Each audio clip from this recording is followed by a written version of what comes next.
We are taught that the highest form of romance is entirely bulletproof, that if you find the right person, you will love them flawlessly, without limit, and no matter what they do. But the lived experience of modern romance usually looks very different. For a lot of people, maintaining a relationship feels more like tiptoeing around a fragile dynamic, constantly monitoring behavior to avoid upsetting a partner. We have created a cultural whiplash. On one side, there is the impossible standard of the fairy tale.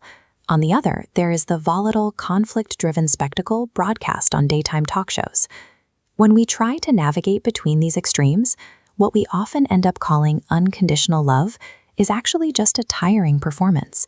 It is a role we play to minimize conflict and dodge rejection. That performance anxiety starts incredibly early. Many of us learn in childhood that affection is a prize. You get it for good grades, for keeping quiet, or being easy to manage. The humanistic psychologist Carl Rogers identified this dynamic in the mid-20th century. He called it conditions of worth. You can picture this concept as a balancing scale. On one side is the affection you crave. To get it, you have to load the other side with compliance, meeting expectations and exhibiting good behavior. It trains a person to hide their authentic self. That same ledger follows us directly into adult partnerships. We find ourselves constantly keeping score. There is a persistent, quiet panic that if we drop the mask and fail to deliver the expected behavior, the affection will disappear. Performing to earn another person's approval is a survival mechanism. It is entirely driven by the fear of abandonment, masquerading as romance. To break that cycle, we have to define what true unconditional love actually is. It is the internal acceptance of a person's inherent human worth, even if they fail, struggle, or make a severe mistake. Which brings up a deeply challenging paradox.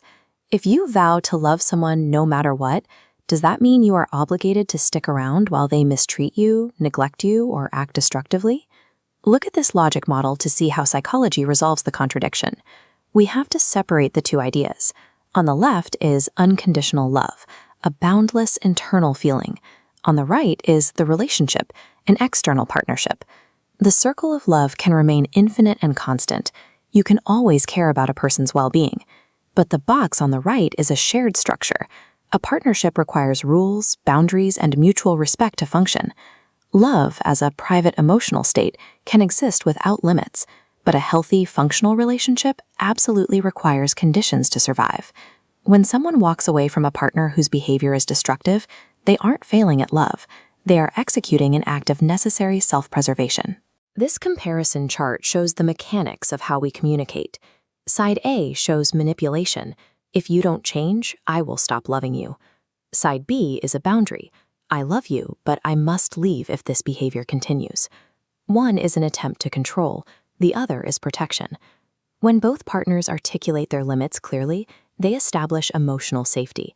It removes the guesswork and fear, giving both people a secure foundation to build mature trust. True unconditional love relies entirely on those boundaries. Without them, the dynamic decays rapidly into resentment and codependency. This entire framework challenges the idea that love is an accident, a passive sensation that simply washes over you when you stumble into the right person. The mid-century psychoanalyst Erich Fromm argued the exact opposite. He asserted that love is not a noun to be found. It is an active art form that requires rigorous practice.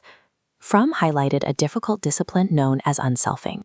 This is the deliberate act of putting your ego aside so you can view your partner's reality accurately without projecting your own fears and needs onto them. Mature love demands daily concentration, patience, and effort. It is an action you deliberately choose to take every single day, not a spell you fall under. You cannot offer that level of disciplined affection to anyone else if you are operating from an empty vessel, constantly scanning the room for external validation. There is a strict psychological prerequisite for entering a mature partnership. You must learn to become your own source of unconditional positive regard. That internal practice means forgiving your own imperfections. It means acknowledging that you have intrinsic value that has absolutely nothing to do with your achievements or your utility to other people. When you stop performing to extract love from the people around you, you finally free up the emotional energy required to build genuine, reciprocal bonds. Unconditional love is not the absence of boundaries, and it doesn't mean enduring toxicity. It is the disciplined, active choice to accept a person's inherent worth, a practice that always has to start with yourself.